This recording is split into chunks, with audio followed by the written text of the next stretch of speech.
Today we're going to be discussing the cultural impacts of globalisation. Please make sure that you're making notes in your book and adding any items to your glossary. Which country do you think this photo has been taken in? It actually could be anywhere around the world, but in fact it was taken in the United Kingdom. And this photo? It was actually taken in America, although it could have been taken in Australia or actually in Japan. So you might be wondering how McDonald's and sushi actually relates to culture and globalisation. Well, culture is all about language, beliefs, customs and traditions, and that actually includes food to a huge extent.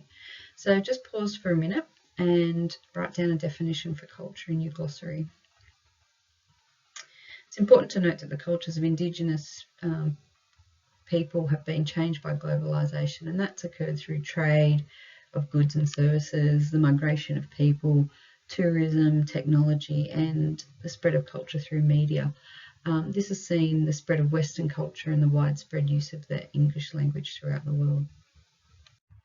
So when we say Western culture, it relates to the culture of Europe, America, and now Australia, and you can see that on your map to the right there. So when we say westernised, we mean relating to these cultures.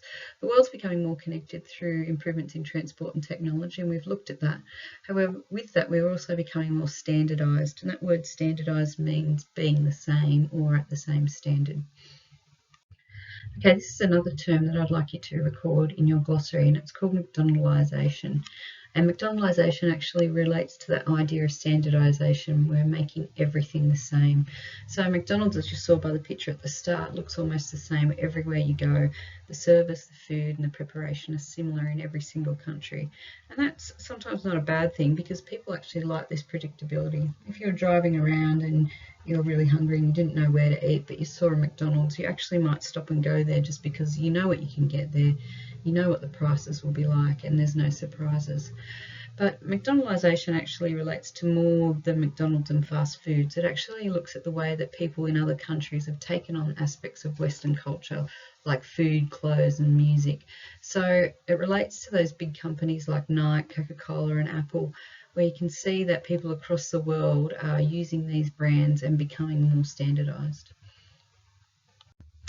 Another way that culture is being impacted by globalisation is through language. So if you have a look at the map on the right-hand side, it shows all the different major languages in the world.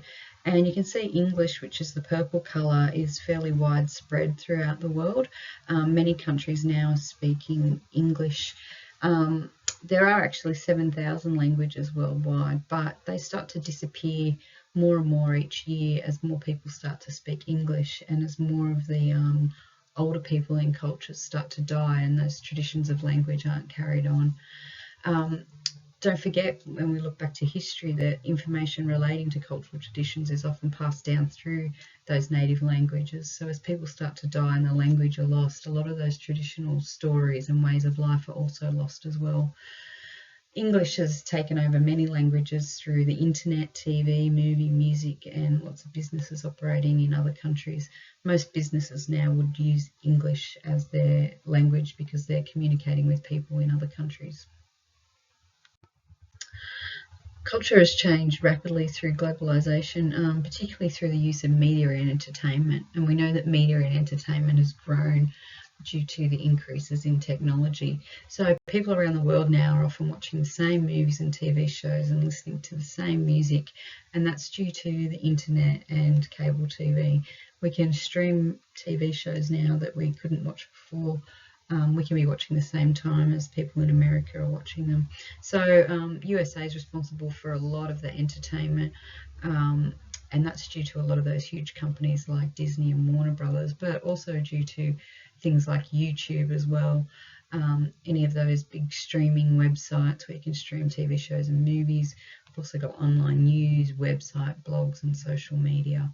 So those types of things have spread media and entertainment in a really huge way across the world. The social media sites and blogs can be banned in some countries like China and Iran. They actually think they're not a good thing for their culture, so some of those things haven't been allowed. It's important to note that the media actually allows information to travel across the world quickly. You can keep in touch with what's happening with anything in the media just by turning on your computer in the morning. So if we have a look at how globalisation is affecting culture, we need to look at two different definitions of society, and these definitions you could put into your glossary.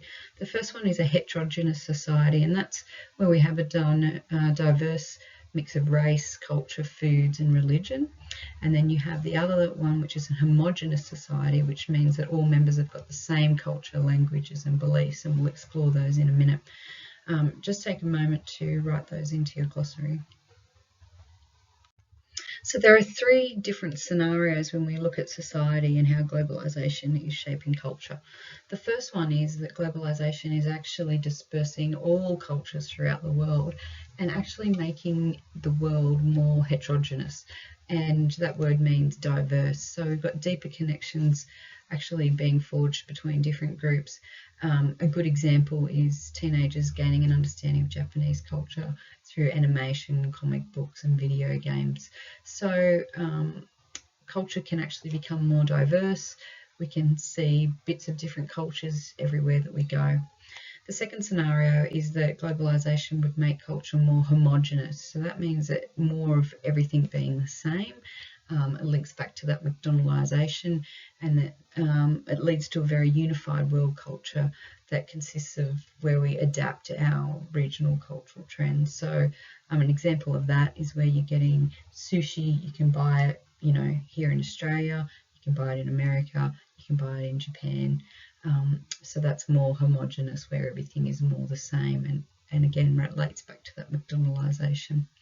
The third scenario is that globalisation actually creates a blend of heterogeneous and homogeneous society, where we get that nice fusion of being able to get things in different countries but still maintaining our own culture. So now these are some things that I want you to have a think about. Does globalisation have a positive or negative effect on culture? We've discussed some different things, so try and come up with whether you think it is a negative or positive effect. Also have a think about, are you glad that we do have access to other cultures, and what would Australia actually be like without globalisation, and what would your life be like without globalisation? So make some notes in your books about those things. That's what we'll be discussing in class. The other thing that you can do is discuss with your parents or grandparents how Australian culture has changed since they were kids. There have been some massive changes in Australia in the last 50 years, so discuss those things with your parents and grandparents. That's the end of our recording today. I want you to make sure you're thinking about these things, and we'll discuss them in class next week.